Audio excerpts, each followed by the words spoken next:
So here we are with an obscure game, and it's Disney's Extreme Skate Adventure, released for the PS2, Gamecube, and Xbox.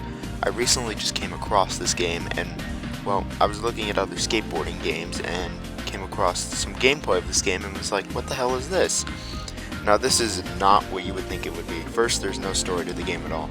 Now, if you can't tell, this game looks really similar to another game. Oh, I don't know, Tony Hawk Pro Skater 4?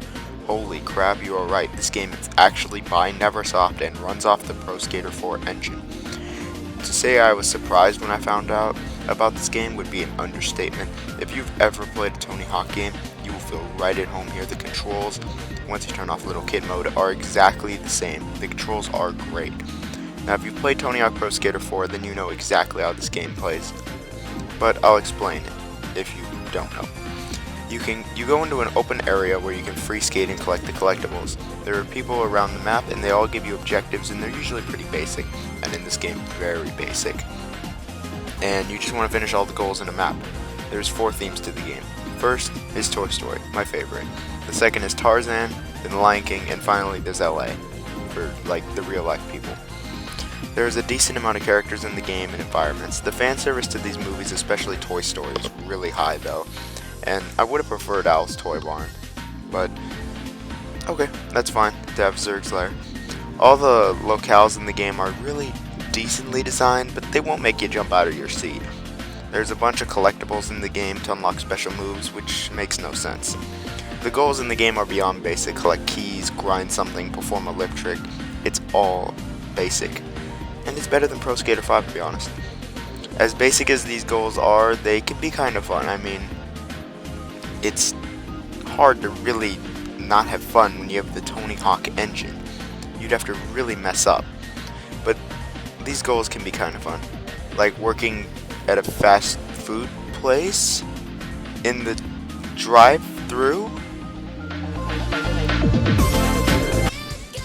Thanks for the double cheeseburger. I was starving. Okay, after that I actually stopped playing the game entirely. I was totally done with it after this mission. The presentation in the game, really, it's not that great. It's okay at best, but it offers nothing new. The textures kind of are crap and can be really, really blurry. The models look excellent, and their boards, yeah, they look pretty good. The frame rate was fine, I think. This is the first Gamecube game I ever actually emulated and recorded, so I'm not entirely sure. The sound was actually pretty decent and far better than the graphics. The music in the game is your really stereotyped early 2000s hip-hop, rap, and rock.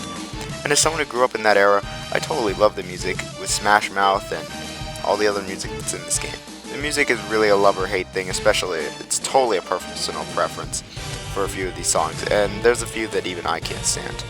The voice acting is kind of mixed. The original people from the movie show up here, and they're pretty great, like Rex, Ham, and Nala, but the new people are really just kind of generic and boring. And for some of the skaters, particularly like Buzz Lightyear, I'm pretty sure they just took quotes from the movie, because some of the stuff he says does not work in the context of skating at all. Like, I come in peace. What the? The sound effects are all pretty basic unless they were taken from the movie, like when in Tarzan, when you're smashing the plates, or the Pizza Planet guards. Did I mention how much I like the Toy Story references? As a mega ultra fan of the first 2 movies who watched them religiously, I gotta say I love the sound effects for the Toy Story levels. The board sound effects are the same as Tony Hawk's, which makes no sense at all. A lot of the boards in the game don't even have wheels. How are there these sound effects? Speaking of no sense, I think it's time I talk about the tricks in this game. They make no sense. Now, the trick system is a complete step backwards from all Tony Hawk games, and the moves are cut in half. For instance, in the Tony Hawk game, pressing up and B will give you a different move than pressing down and B. But here, they do the same move. It's the same thing with left and right. It's just, there's only one move instead of 2, meaning the tricks are cut in half. The game flows a lot worse because of this for me, and as someone who has played the shit out of Pro Skater 3, this game has some really weird flow issues going around. This game just does not seem to flow that well, especially in the Lion King levels. These are just not that well designed.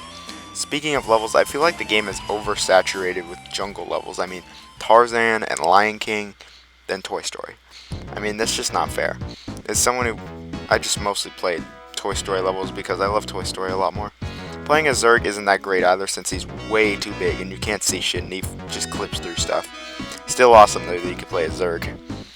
While Tony Hawk games after Pro Skater 4 have been cited as not innovating and rehashing the same gameplay, it really applies to this game. In fact, this is the only Tony Hawk-esque game where I can say it applies to me. As someone who's played the other ones, I don't really care that much that they're pretty similar. But this game is just such a step backwards from the other Pro Skater games. It's not even a Pro Skater game, it's a kids game. So for a kids game, it's not that big of a deal. The game was interesting and really just kind of basic and decent. In terms of licensed games, I think it was pretty alright, and it's an okay skateboarding game. It's better than Tony Hawk Pro Skater 5, that's for sure. It's really more interesting that this game even exists. I had a few fun hours with it. If you can find it cheap, maybe you should try it out.